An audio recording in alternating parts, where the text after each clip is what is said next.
Velma Santos, bumagsak sa burol ni Ido Manzano. Emosyon sumabog sa harap ng labi ng dating minahal. Eksang eksenang hindi inaasahan ang gumulat sa mga dumalo sa burol ng yumaong aktor at dating opisyal na si Ido Manzano.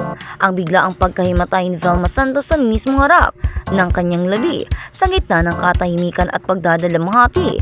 Napalitan ito ng tensyon at pangangamba na makita ang isa sa pinakamatatag na personalidad sa showbiz na tila hindi na kinaya ang bigat ng emosyon.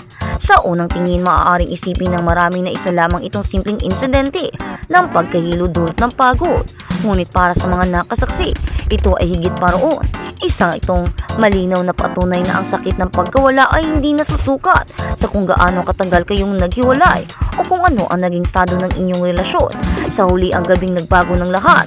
Ayon sa mga naroroon, tahimik ang buong paligid habang unti-unting lumalapit si Velma Santos sa kabaong ni Ido. Marami ang nakapansin na tila mabigat ang kanyang mga hakbang, para pang bawat galaw ay may kasamang alaala na pilit niyang pinipigilan. Pagdating niya sa harap ng labi, ilang sandali siyang nakatayo nakatitig lamang. Walang salita, walang galaw, hanggang sa bigla na lamang siyang napahawak sa kanyang dibdib at unti-unting bumigay ang kanyang katawan. Agad siyang sinalo ng mga taong nasa paligid. Nagkaroon ng bahagyang kaguluhan habang tinatawag ang atensyon ng mga medical personnel na nakastandby sa burol. Ang ilang sandali ng katahimikan ay napalitan ng takot. Takot na baka may isa na namang trahedya ang mangyayari sa gabing iyon. Ang emosyon sa likod ng pagkahimatay hindi lingid sa publiko na si Velma Santos at Ido Manzano ay minsang nagbahagi ng isang makulay ngunit komplikadong relasyon. Sa kabila ng kanilang paghihiwalay, hindi kailanman nawala ang respeto at koneksyon sa pagitan nila, lalo na dahil sa kanilang anak na si Luis Manzano. Ang pagkahimatay ni Velma tila sumasalamin sa lalim ng emosyon na matagal nang nakatago.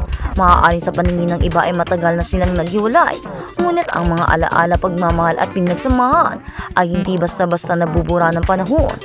Para sa isang taong sanay magpakatatag sa harap ng kamera at sa mundo ng politika, ang eksenang iyon ay isang bihirang pagkakataon kung saan nakita ng publiko ang kanyang kahinaan. Isang tao na nasasaktan, nawawalan at nagluluksa.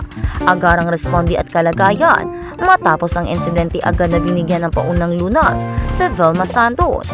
Ayon sa mga ulat, nakaranas siya ng matinding panghihina at hirap sa paghinga na posibleng dulot ng sobrang emosyon at stress.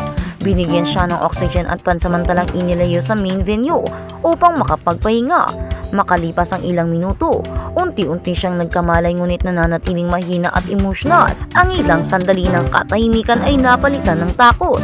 Takot na baka may isa na namang trahedya ang mangyayari sa gabing iyon. Ang emosyon sa likod ng pagkahimatay hindi lingid sa publiko na si Velma Santos at Ido Manzano ay minsang nagbahagi ng isang makulay ngunit komplikadong relasyon. Sa kabila ng kanilang paghihiwalay, hindi kailanman nawala ang respeto at koneksyon sa pagitan nila, lalo na dahil sa kanilang anak na si Luis Manzano. Ang pagkahimatay ni Velma tila sumasalamin sa lalim ng emosyon na matagal nang nakatago. Maaaring sa paningin ng iba ay matagal na silang naghiwalay, ngunit ang mga alaala, pagmamahal at pinagsamahan ay hindi basta-basta nabubura ng panahon.